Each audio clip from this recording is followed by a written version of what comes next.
Thank you all for joining us today for this special, very important, somewhat impromptu discussion of the issues raised by and implicated by the release yesterday of the verdict in the Derek Chauvin trial, the Minneapolis police officer who'd been put on trial for the killing of George Floyd. We are delighted to have with us today three distinguished guests. David Sklansky is a professor at the law school. David Owens, who is a graduate of Stanford Law School and a civil rights lawyer, partner at Lovey and Lovey. And also Sheila Betty, who is a clinical professor at the Northwestern Pritzker School of Law and director of the Community Justice and Civil Rights Clinic. We couldn't have a better group of people assembled to address the myriad issues raised and the emotions generated by recent events. So just a few ground rules here.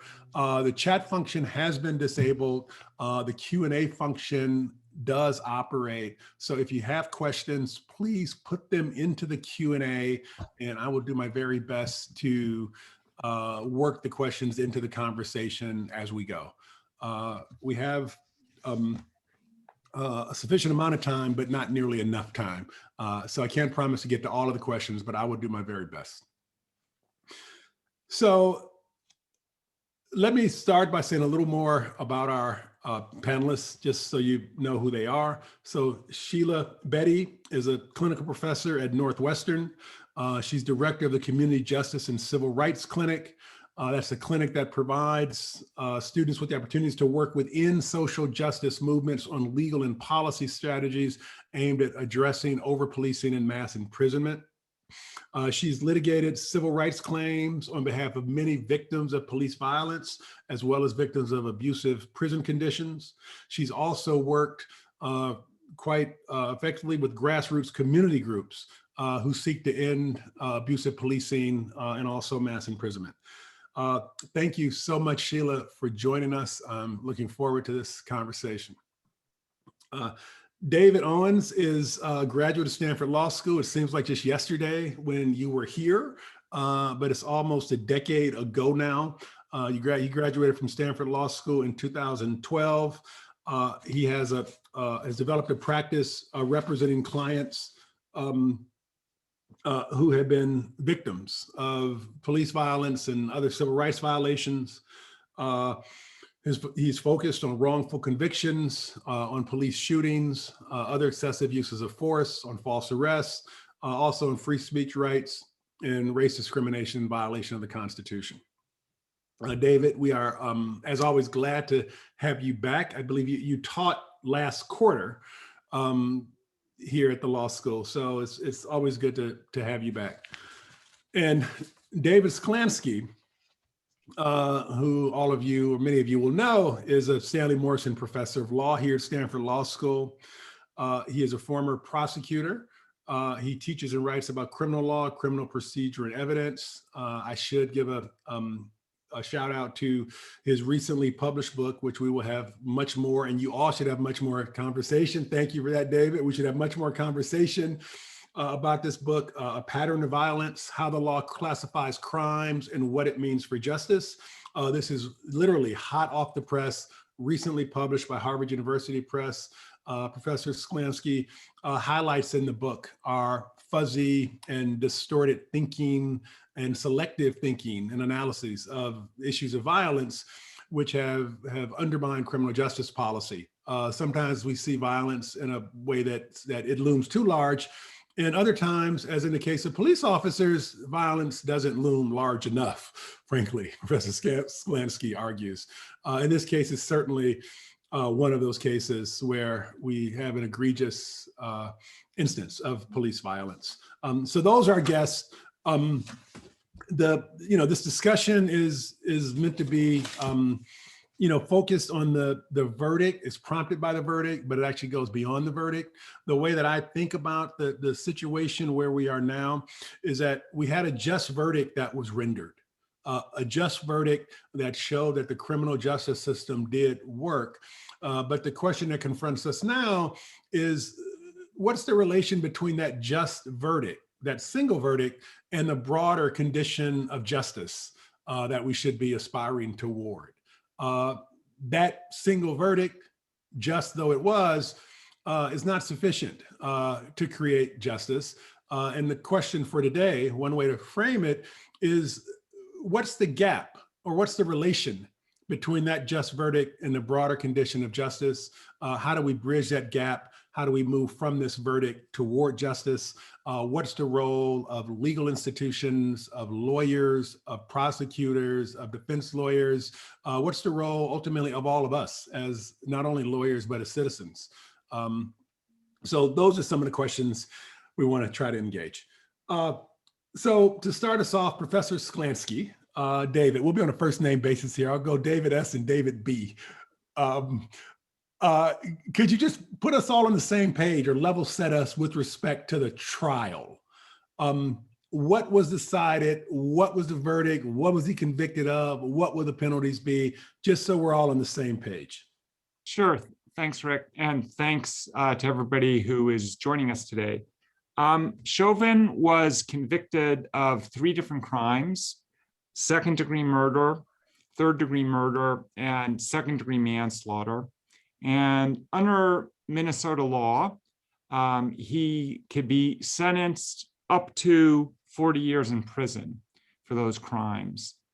Minnesota has a sentencing guideline system, which creates a presumptive sentence for somebody who's been convicted of charges of this nature. The presumptive sentence is 12 and a half years. But it's likely that Chauvin will receive a sentence higher than that, because the prosecutors have indicated that they believe that there are 5 different ways in which this case is especially egregious. And under Minnesota law, those factors can allow the judge to sentence Chauvin to more than the 12 and a half years that Minnesota law would otherwise require for somebody convicted of these charges. Okay.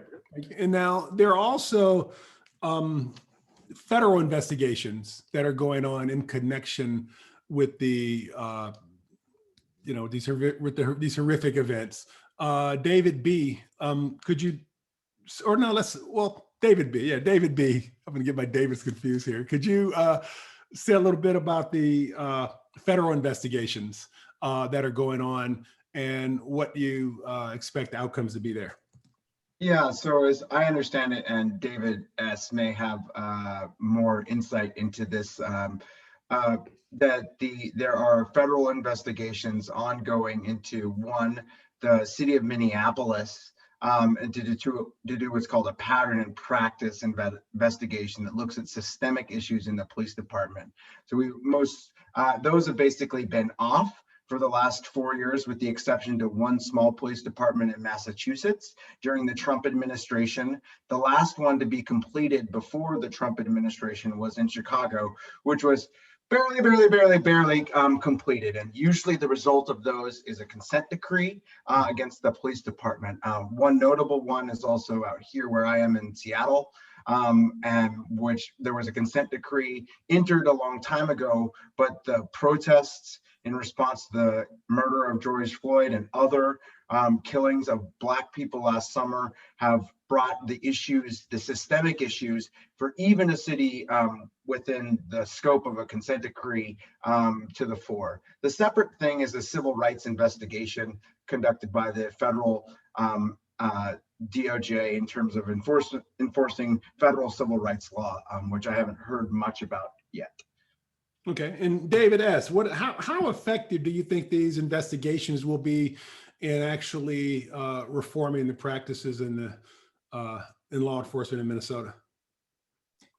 Well, in the past, the pattern and practice investigations that the Department of Justice have brought have often resulted in significant reform of local police departments. Generally, these investigations conclude with a so-called consent decree, which is a court order that the Department of Justice and the municipality agree to. that requires the police department to engage in specific reforms and appoints a monitor to report to the court on the progress of the police department in making those reforms. So these investigations aren't a panacea, but they're an important tool. It is good that the Department of Justice has decided to use them again. And I think it's good that they've decided to use it for Minneapolis. Okay.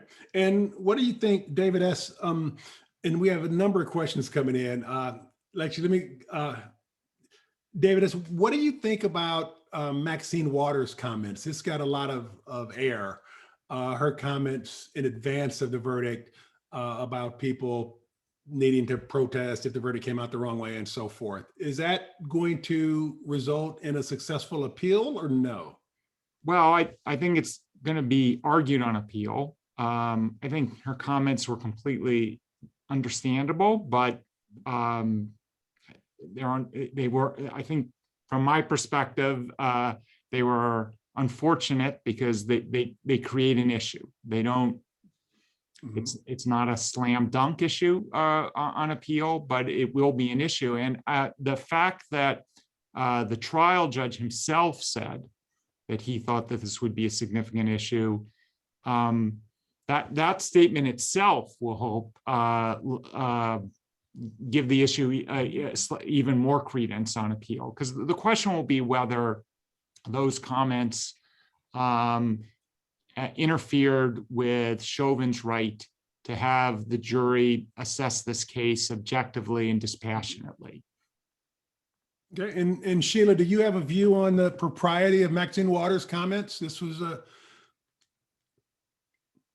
Well, I mean, I think it is, you know, as David mentioned, her comments were completely understandable. I think that there have been other high-profile prosecutions where out-of-court statements have provided issues on appeal. But I think that's the nature of high-profile prosecutions, and so I think that I think the critique of her is unfair. I think there was likely, I'm not a criminal defense attorney, I'm a civil rights attorney, but I think an appeal was going to happen here no matter what. And that now they have sort of something that's kind of political to hang it on. But I would be surprised if it gained any traction based on what I've researched in terms of the way similar political comments have influenced other police prosecutions. Okay. So can I jump in there? Please. Yeah, so I just have to say this, like, the attacks on Maxine Waters are racist. This is garbage. Like, in my mind, it's total trash. What the judge said on the stand, that, you know, she needs to respect the co-equal branches of government and her statements are abhorrent, is ridiculous. So, you know, Maxine Waters said that if we don't get justice here, we're going to keep going. Yep. Yeah, we should keep going. And for this judge to have been this offended and to have made it an issue without even requiring the defense to put in to the record what was actually said it's insane to me. And this would not happen if this were not a strong Black woman saying these things, because there are other people who say things about other ongoing criminal prosecutions that are far more extreme than what she said, which is, I'm at a protest. Somebody asked a question. In fact, she says, I can't hear you. What'd you say? She says, yeah, we're going to keep going. This wasn't a threat. This wasn't we're going to come down there to the courthouse. It was, we are seeking justice. And the thing is, this is the problem. You can't even continue to seek justice or claim you're going to continue to seek justice after a verdict without facing unfair persecution. I watched Fox News for hours last night just to get ready for this, just so I would know what's being said. And it's total racist tropes and trash, in my personal view. So I just can't, I don't think we can come at this in a clinical or sort of a surgical type of way of thinking about this raises an issue on appeal, because what's going on in the background and the dynamic. So that's my take, at least out here on the West Coast. Okay, thank you. Thank you for that. Let me get down to some bring it down closer to ground, because we have listeners of many different backgrounds here, and one of the questions I think that a number of people are wondering about is what on earth is a consent decree? We talked about consent decrees a few times, but we haven't actually explained what a consent decree is. So as if we're talking to someone with no background knowledge, David B., could you explain what a consent decree is? I think David S. might be in a better position to do that. David S. But yeah, I don't mean to punt. That's okay. I'm going to punt back to you on some other questions. This is like a student saying, ask my classmate. Okay. What is a consent decree? So a consent decree is a decree that's been consented to. So a decree, a decree is a court order. Sometimes it's called an injunction. It's when instead of saying that the defendant has to pay damages, the judge says the defendant has to engage in certain actions that will be aimed at remedying the problems that the plaintiffs have identified in the lawsuit.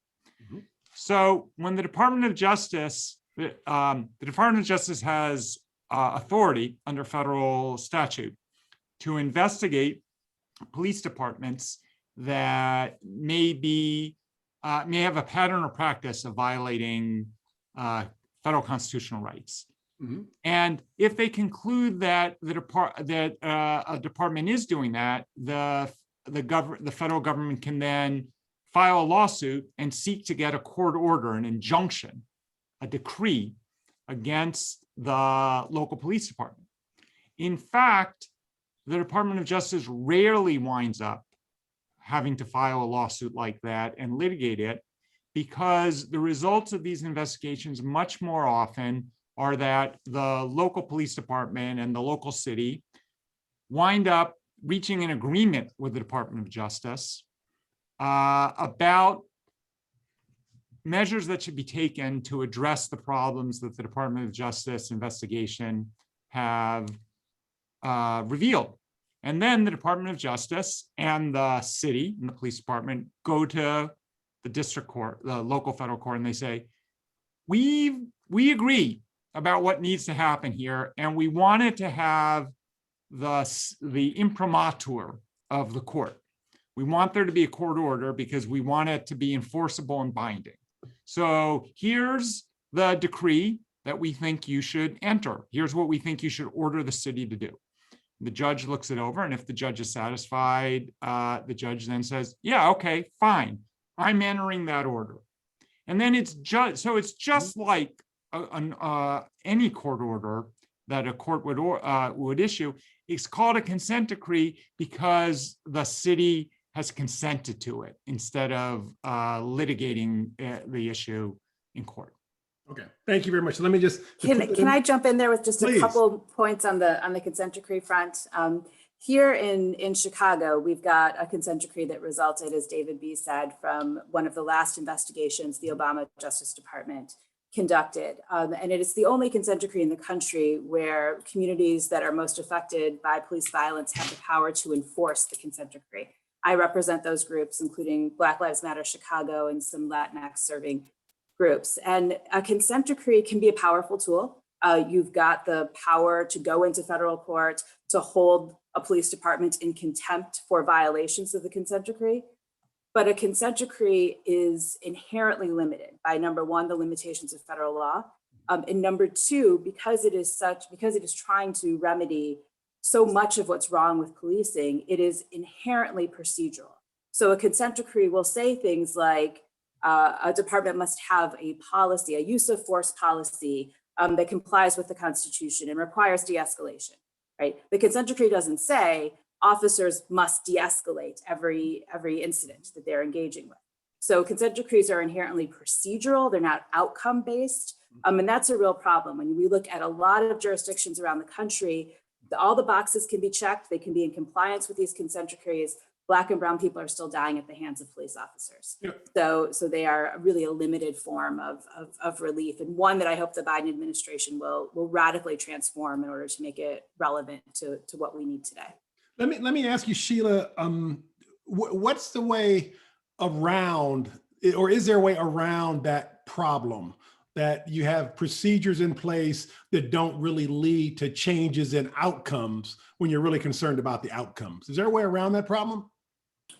Yeah, I think there is, and I think it requires transcending the limits of federal law. I think a consent decree that is going to, sort of echo the reasonable police officer standard is going to do nobody any good. I think what we need are consent decrees that are going to limit the power and the presence of police officers in our communities.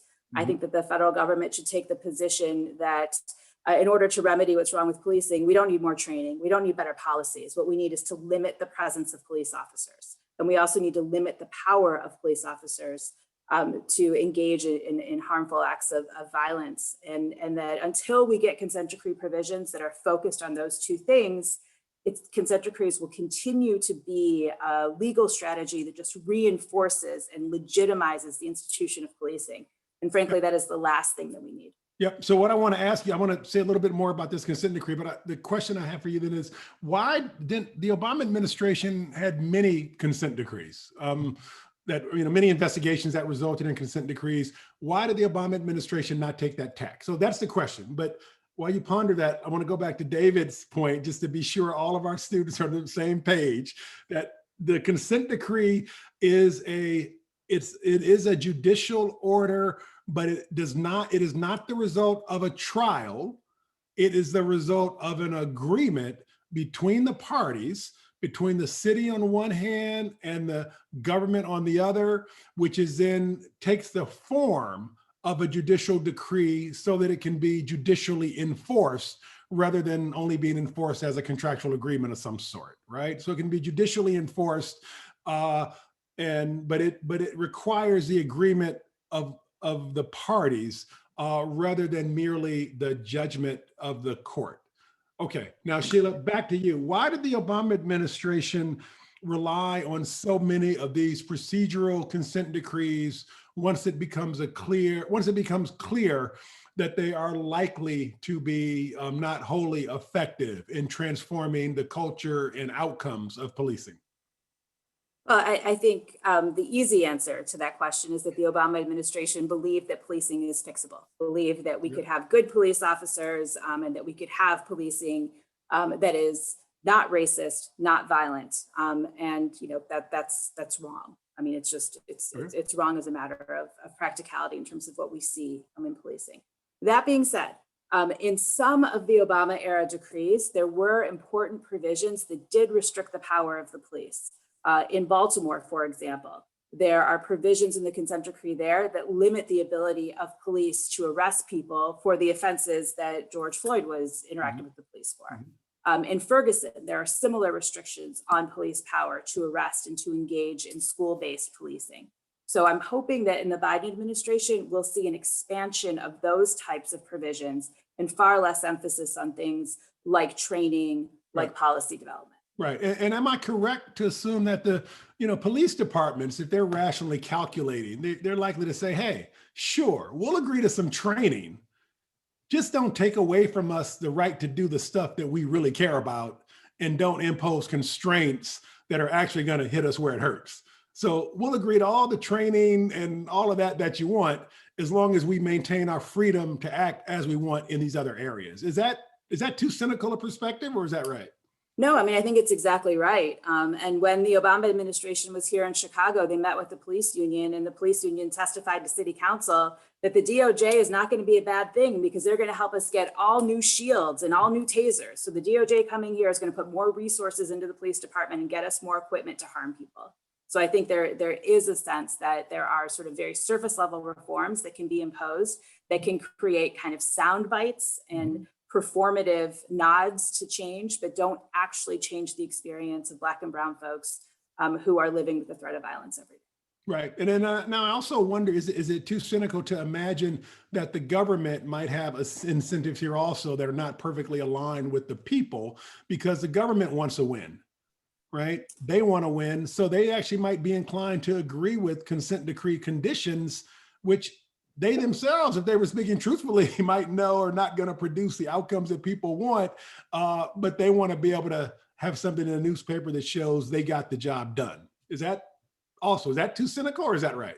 No, I mean, it's an excellent point. And actually, I'm writing something about that right now, that one of the dangers of the DOJ consent decree model is that it is so far removed from the people who are experiencing the reality of policing. We've got a different model here in Chicago. It gives me a little hope that we'll be able to get something done because the folks who are over policed are involved in the process. But in order for the Minneapolis process to work, the people who are most directly affected have to have an ability to be at the table negotiating the terms of the decree and have to be able to enforce that decree over the long haul. Because you can't enforce or have a real sense of what's happening in policing when you're sort of flying in and out from Washington, D.C. It is the folks on the ground who really know what is happening with their police department and what are sort of the idiosyncratic violations that are driving the racist violence that might not make headlines, but is still destroying people's lives.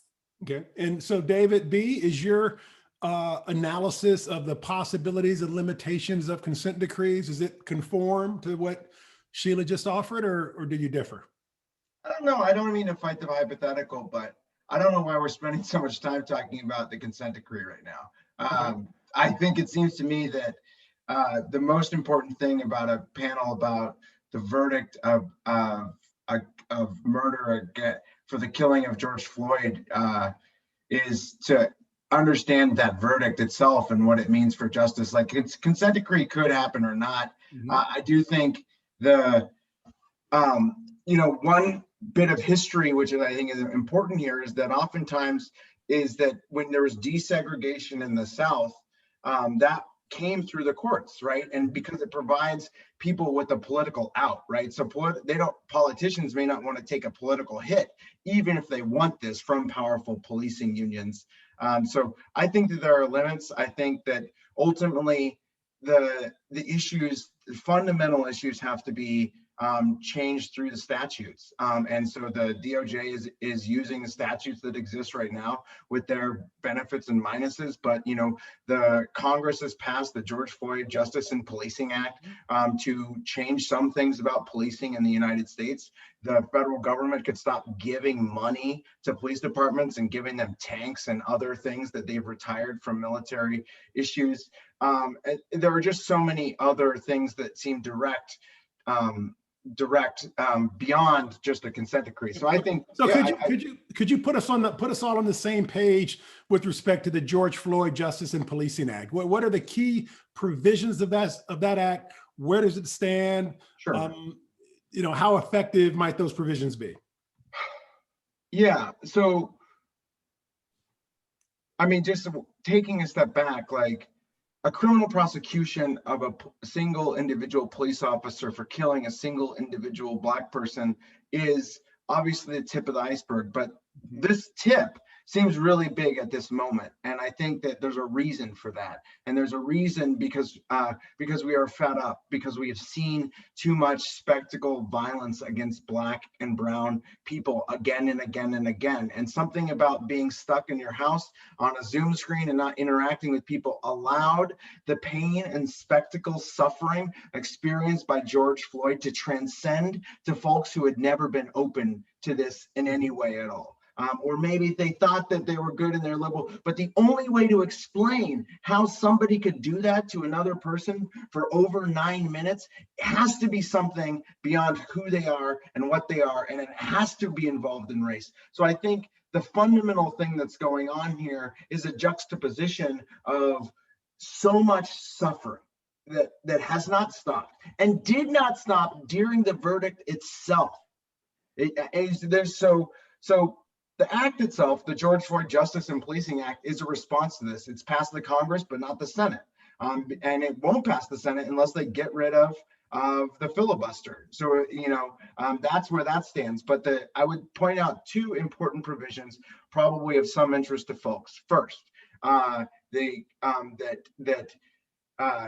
police departments across the country have to create databases of excessive force and complaints and allegations about force. And so you might have heard that the officer who killed George Floyd had a number of other force allegations used against him. And I get this time and time again. We're litigating deadly force cases against police officers. And when the departments look into them, I ask them, well, did you consider the fact that the officer had killed 3 other people?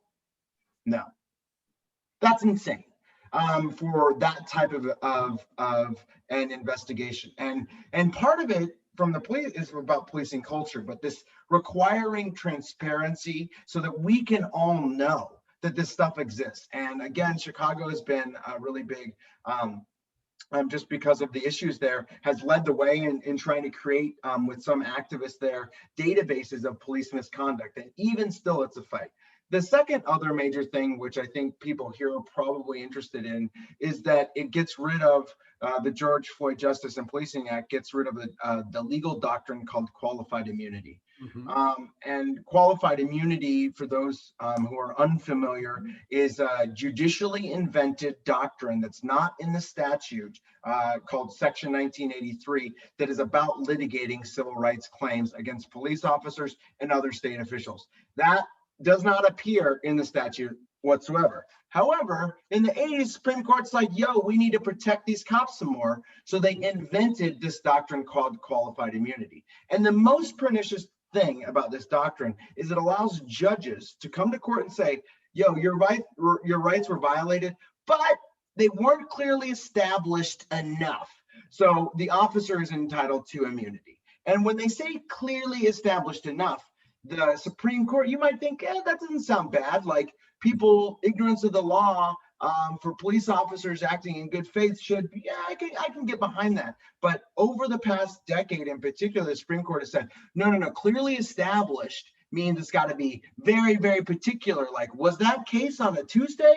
This case is on a Thursday. Therefore, the law wasn't clearly established. You might think it's that I'm being facetious, but just last year, the Ninth Circuit said it wasn't clearly established that police officers couldn't steal from citizens. And so they said, yeah, your constitutional rights were violated, but you have no remedy under the law. And that is what the George Floyd Justice and Policing Act, one of the things that it proposes to get rid of. And I should just also mention that there are versions of things like this going around in state to state. So Colorado has passed the law getting rid of qualified immunity.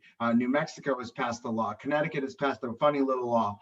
So there are other things happening in state legislatures about related to those issues. Okay, and what do you think?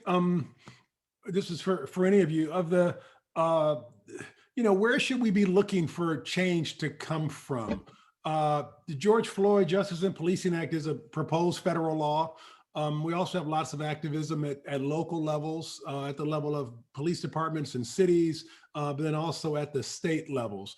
How do we think about those different sources of change? Federal, state, local. David S.? All of the above.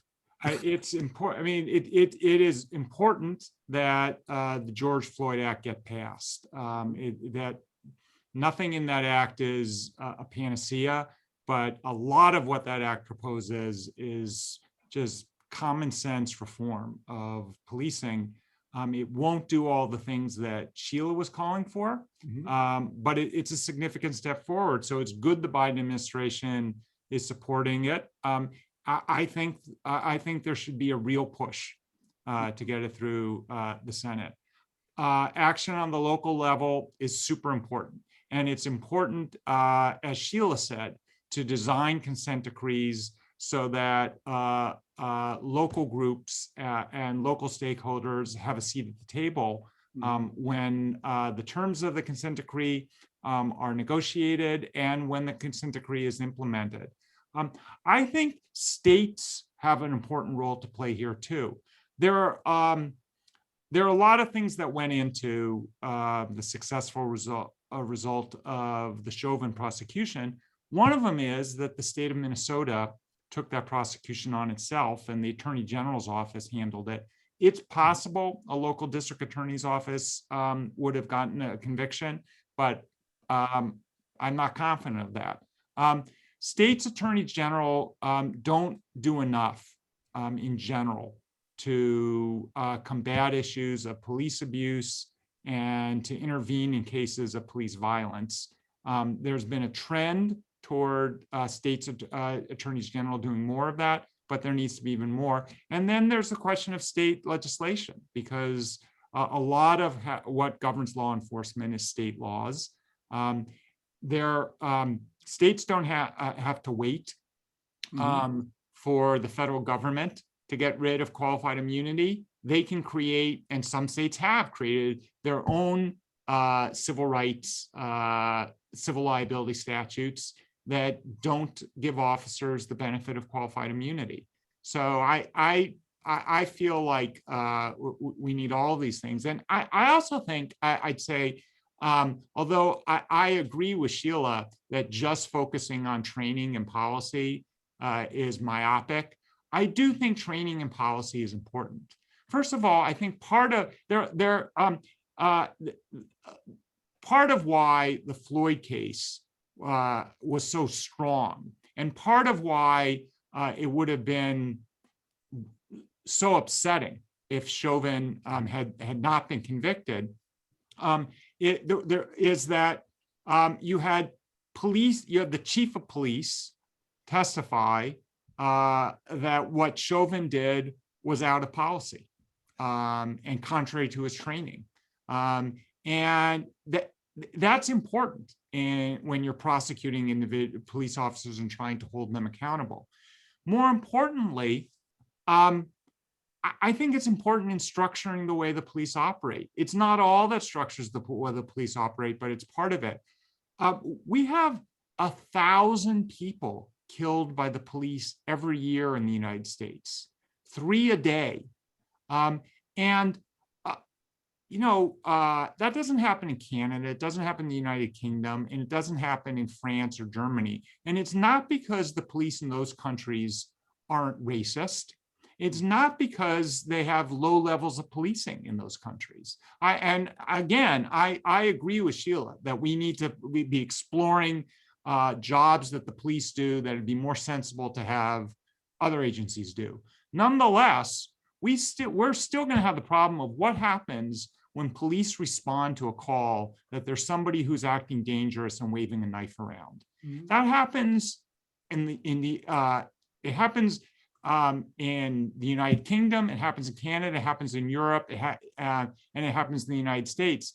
But when it happens here, 100 to 150 times a year, somebody gets killed. That is to say, of the 1,000 people who are killed by the police every year in the United States, about 100 of them are people who the police know do not have a gun.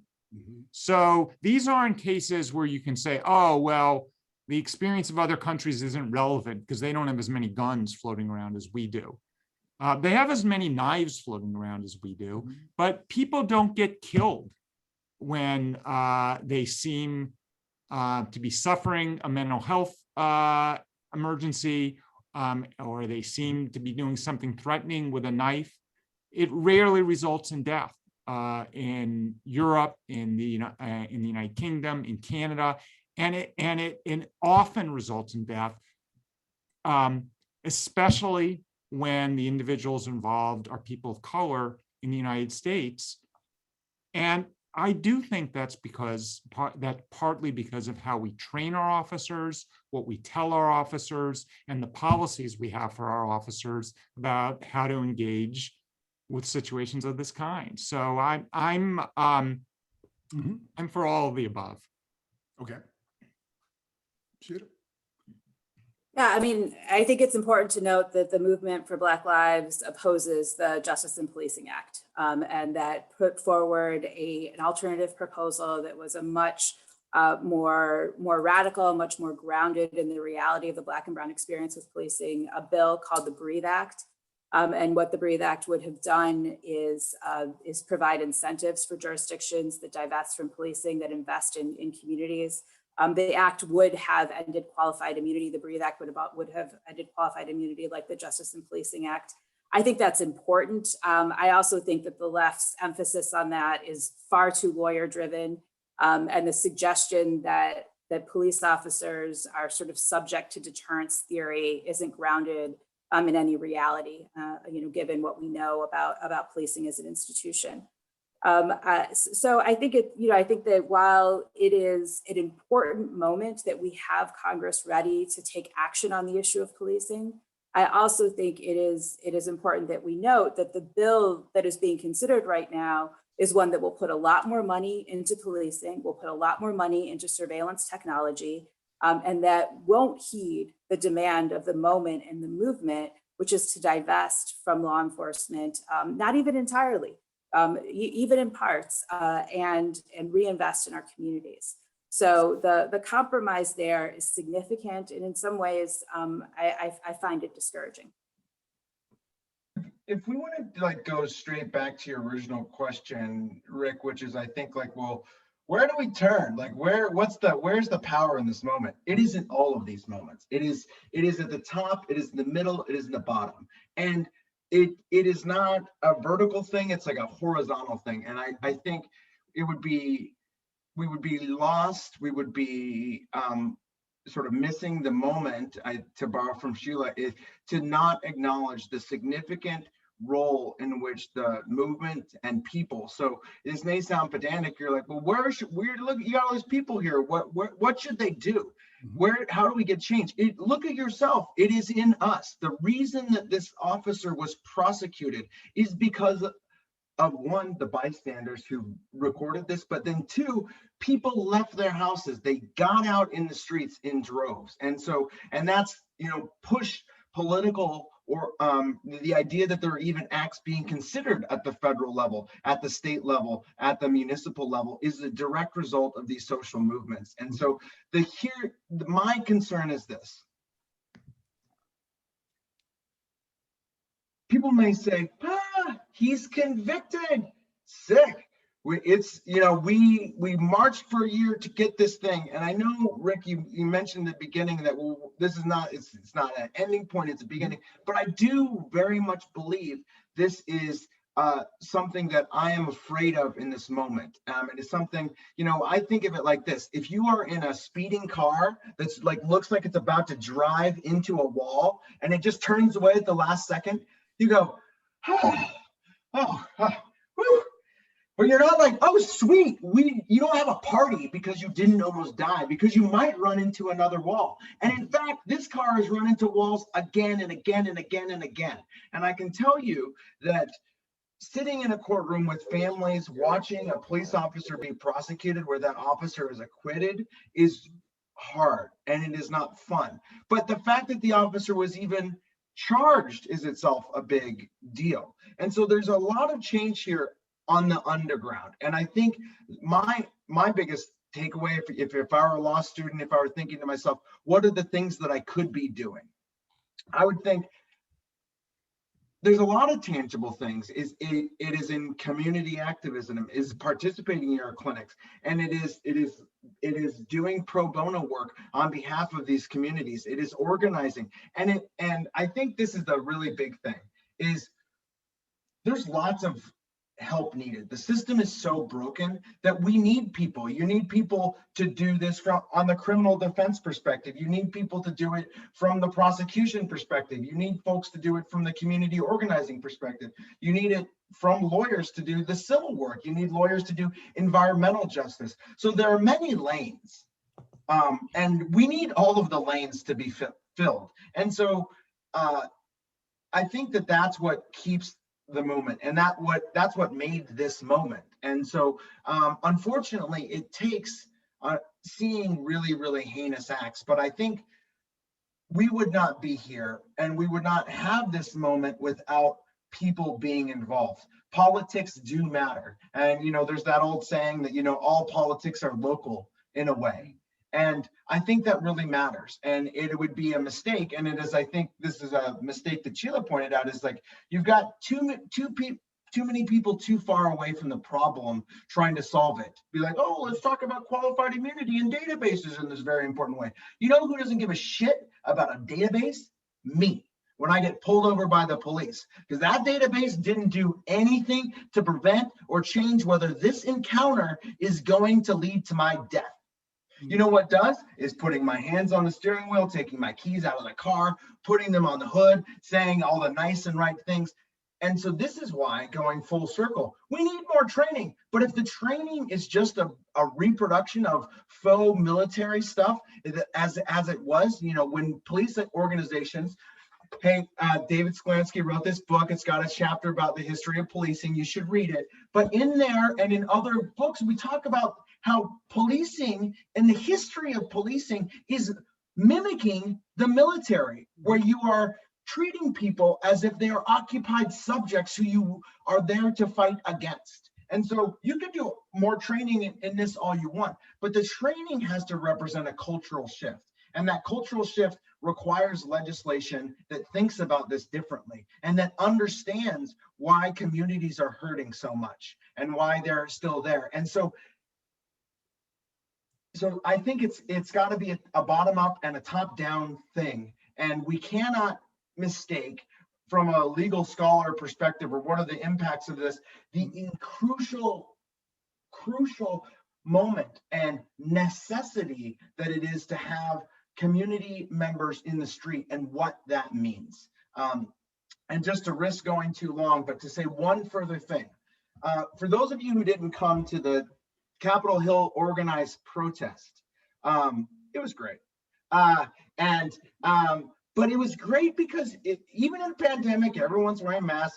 That was great. But the reason why it was great was because there was the point of changing the conversation is to change the conversation. And that's what it was. Now, we can get into why things were co-opted or all of this stuff, but it drew stark contrast. And when you have people respond to what we might call the most extreme form of violence, murdering a citizen, the extrajudicial killing of a person on the street, met with, we're going to bash your windows in. It's a violent response to a violent act, but it's a very muted one. And the reason you get this violent response to a violent act is because the idea of law itself, working within the law, doesn't work anymore, because of things like qualified immunity, just because of your everyday experience. And so until those everyday experiences change, where you have cultures and the way in which police are trained change, nothing like an individual prosecution of this guy can change any of that. There's so much of what David said that I agree with, but there's one thing in particular that I really want to underscore, which is, I'm by nature optimistic, but I think David is absolutely right that there's an enormous danger here of taking too much comfort from this particular verdict. And I want to stress how unusual this case was. I mean, in some ways, it's depressingly typical, but it was unusual in ways that made a conviction significantly easier to obtain here. So first, as I've already mentioned, you have the chief of police testifying for the prosecution. That's highly unusual. Part of why that wound up happening is that you had a lot of witnesses, and you had one, Darnella Fraser, who took a video. And that's not always what happens when somebody's killed by the police. In addition, although there were 4 officers on the scene, it was clear who was principally responsible. That often isn't true, and that can make it hard to single out an individual officer for criminal liability. Finally, this killing, this murder took place in slow-mo. This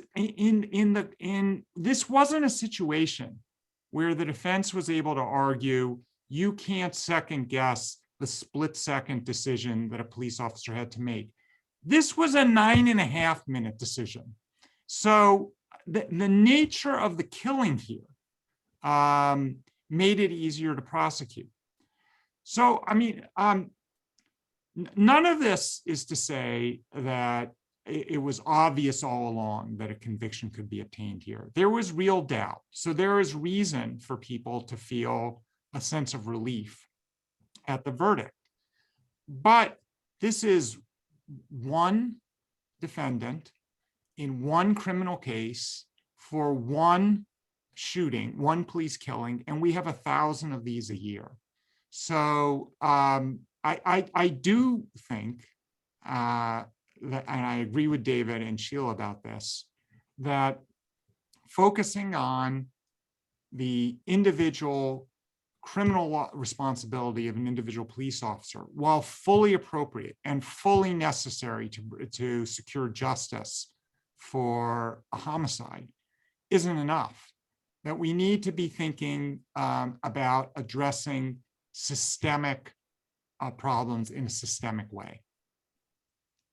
Okay, so we're running a little short of time here. So I want to raise two more issues. One is the role of police unions. How large does the power and influence of police unions loom, both in the creation of some of these problems and also as an impediment to moving forward? David B. or David Owens. Sure. I mean, I think police unions are a major thing. This is what has been traditionally called the blue wall of silence, right? Or testifying, or all of this stuff where basically police say, whatever happened is the narrative. If you watch like the second episode of The Wire, where the lieutenant comes in and is like, this is what happened. It's this moment, and then everybody says that's what happened. Look at the Minneapolis Police Department statement about what happened to George Floyd the day he died.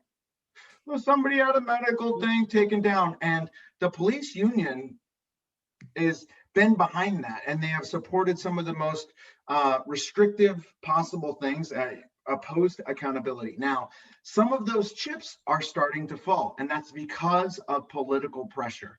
But historically, the police unions have stood as strong opposition to any kind of reform, any kind of change, blocking. The reason that the Floyd Act includes making excessive force complaints public is because they have been successful.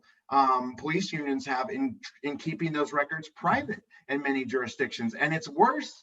The ironic thing is it's worse in places that you might think are blue or super liberal, like California. Like where we are right now. Yeah. California has like the worst, most restrictive, least transparent laws about police records. The law was just, notched down a little bit last year, but they still treat every single police report like it's the launch codes. And that's all a mechanism to hide something. And so the unions are a big part. And this is my other concern about this particular verdict. And I think David is right that one of the reasons the evidence in this trial was so powerful was because it was the chief of police coming in and saying, this was bad. This is not who we are. This is not who we are. I say bullshit. This is who you are. But you found somebody to throw under the bus here because everybody saw it. And so you had to do that. I can tell you in my line of work, I deposed police chiefs. So I deposed the former Milwaukee Police Department chief after Seville Smith was shot and killed. I deposed the chief of police for Madison Police Department in Wisconsin after Tony Robinson was killed. I deposed the chief of police in Houston, one of the biggest cities in the country, after Jordan Baker was killed. Every single time, they're like, yep, that's totally policy. That's policy. I'm like, well, what if he had been convicted? Well, then we'd have to terminate him because he would have technically committed a crime. But they are so ready to go to bat for anything that they said. And I asked Chief Koval, he was on the Colbert Show. He's a reform-minded police officer, police chief. And he says, we're accepting of all of these good things. When I said to him, well, what if the physical evidence shows that Tony Robinson was not assaulted by the police officer at the top of the stairs and he was shot at the bottom of the stairs? Mm-hmm. I got to go with my officer. He's got to be justified. And so the unions are strong, okay, but it's the unions reflect an underlying culture that has to break. Yep. So let me take it to Sheila now. So given the strength of this culture, the role of unions in promoting and defending that culture, Sheila, do you think is reform possible, or should we be thinking in terms of defunding, abolition, or some other vision? How do we think about where we need to go here? Yeah, I mean, I think that's the right question for this moment. And there's no police department that has been attempted to be reformed more than the Chicago Police Department. Mm-hmm. For quite literally over 100 years. The city officials have said, our police are lawless, they're racist, they're unaccountable, we have to do something about it. And there's been reform after reform after reform. And the city is right now just roiling from the death of a 13-year-old at the hands of police officers. So the reality is that the institution cannot be fixed.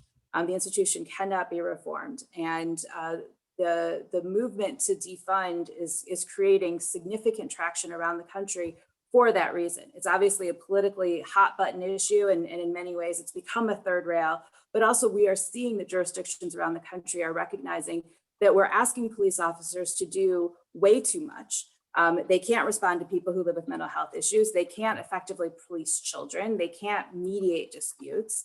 And the risk of harm is just so great. And it's great to the people who are interacting with the police on a daily basis, Black and brown folks who are subject to police violence, but it also has an effect on all of us. I mean, the collective trauma that Black and brown people are living through, having witnessed police murder after police murder after police murder, really does take a toll.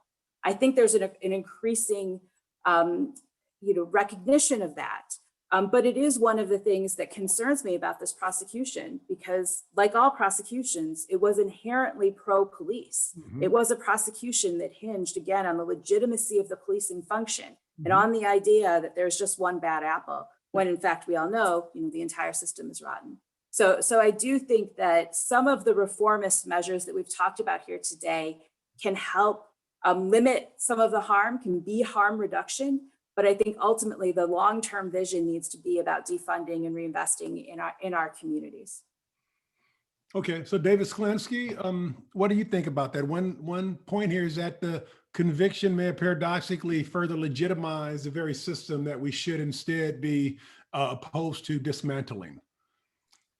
Well, I don't think that defunding should be a third rail. But I don't think that we're going to be defunding and abolishing police departments. And I think that's not going to happen because most people don't want it to happen. And that's true across racial groups. It's across socioeconomic groups in the country. On the other hand, I do think Sheila's right that it's not all or nothing here, that we can identify particular functions that we have asked the police to perform that could be much more safely, much more effectively carried out by other agencies. And that includes a lot of response to people in mental health distress. It includes patrolling and servicing unhoused populations in encampments. It includes school security, and I think it includes traffic enforcement. And that's not an exhaustive list, but that'd be a place to start.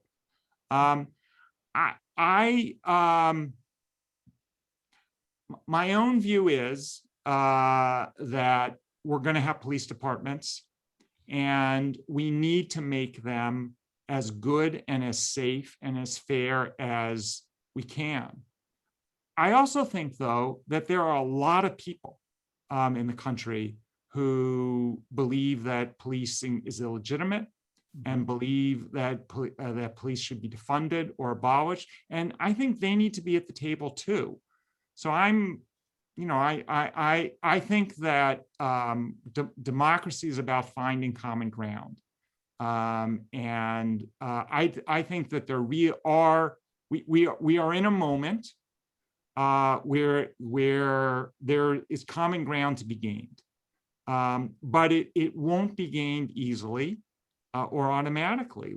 We need to work at it, and I think that means that we need to view the ongoing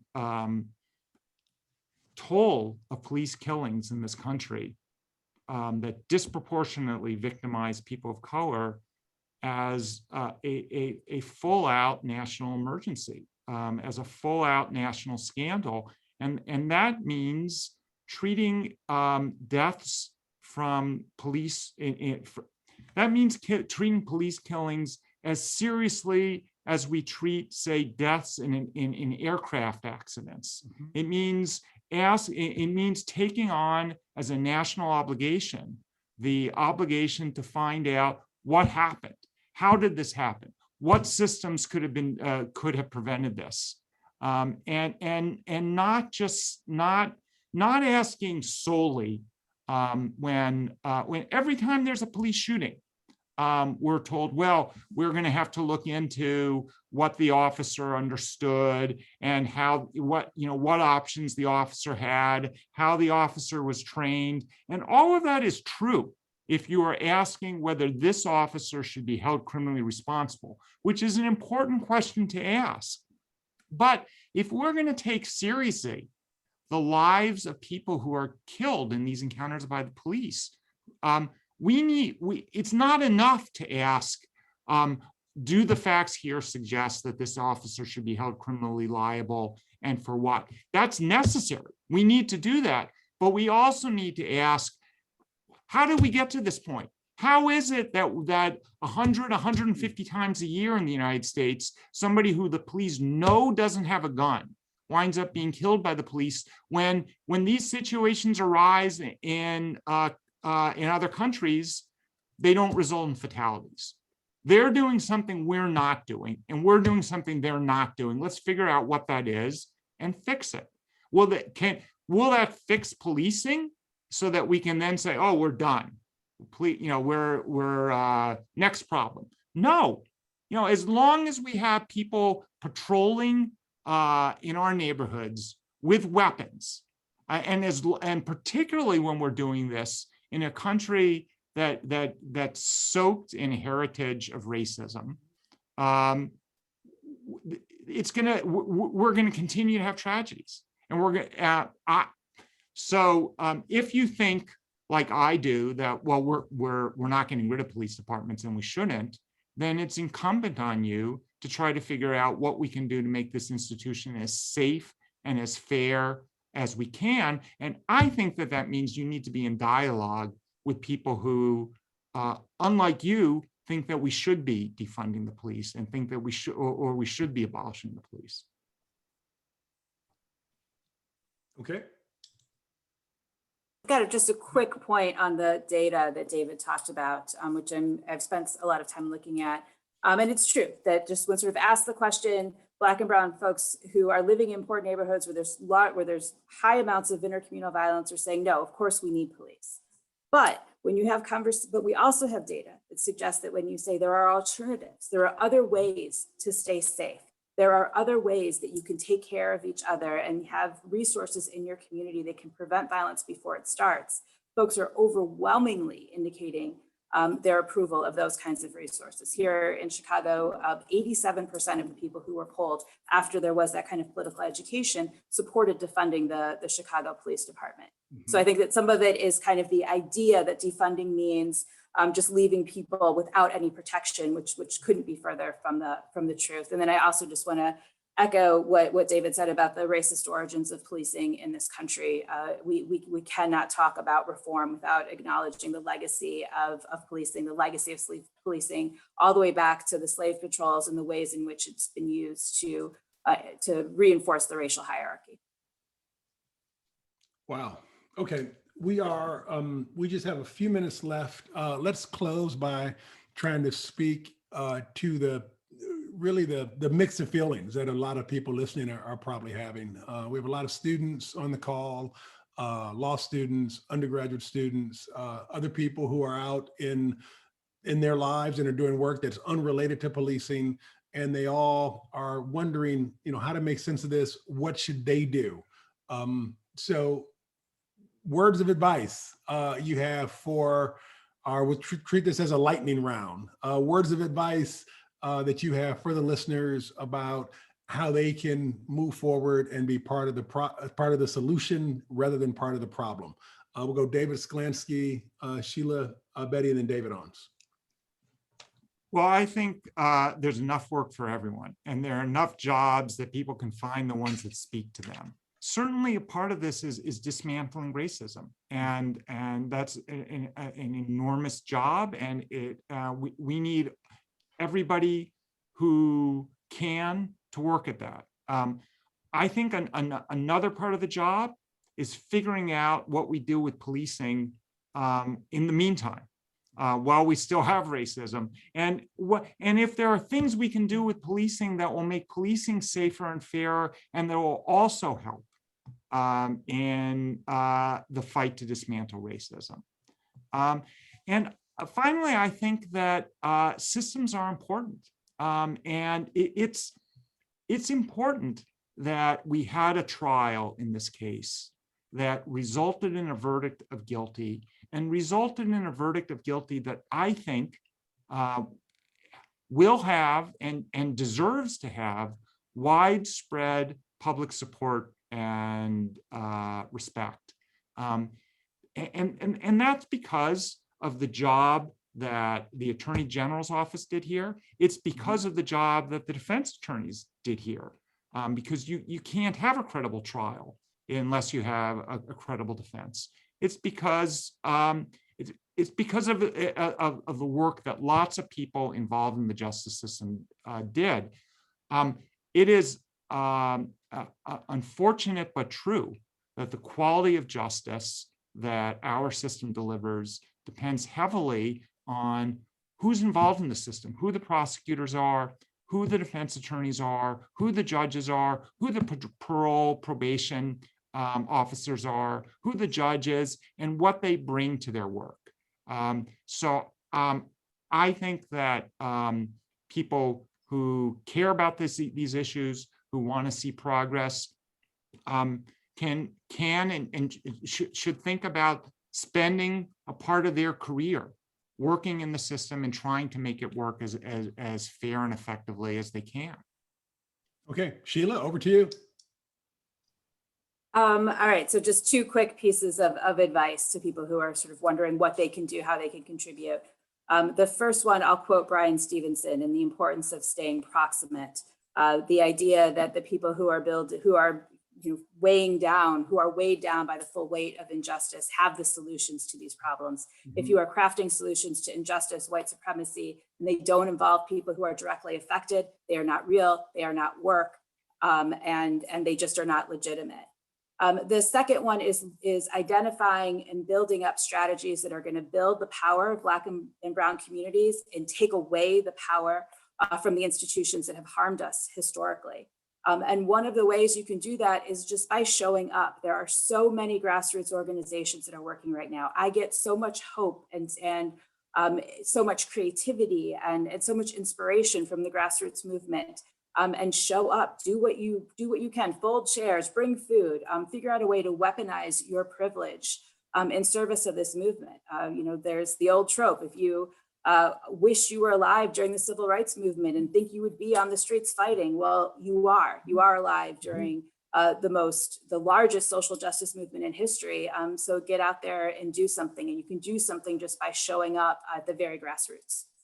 Wow, great. Okay, David Owens, we have 1 minute left and you have the last word. Dangerous. I don't know that I can give anybody advice. That's hard. For those of you who know me, you could probably tell I'm a little fired up today. I cried before this was starting. It is extremely difficult. I'm not. One thing that I'm afraid of is that we'll become desensitized to seeing so much suffering and violence. And so I think it's okay and it's important to just stop. And, all of this policy stuff, all of this political stuff it's okay to stop and be sad and to understand that what is happening is hurtful and fearful and terrorizing to people yourself, maybe others around, and it's so ubiquitous. And so one thing I would say is to try to not be desensitized. And second, take care of yourself. After the verdict, I watched the whole thing. I watched Fox News and then I went surfing. You have to take care of yourself to be able to fight in this fight and to seek any justice. I'm like a bendy arc kind of guy. MLK says that, the arc of justice is the arc of the universe is long, but it bends towards justice. But sometimes it feels like it's bending the wrong way. And it's really hard to believe that. And I feel that every I can't watch the news without seeing any pain. So I think the thing that I want to impress is to remember that there is so much suffering and so much pain, that there's so much to combat, and it is real. It is truthful. Like I was so disappointed last week when I saw Dante Wright get killed, because what people are talking about, the officer should be this, blah, blah, blah, blah, blah. Whoa, this guy is a kid. His son will never grow up with a dad. This mom just lost her son. And we have to recover the humanity of our suffering.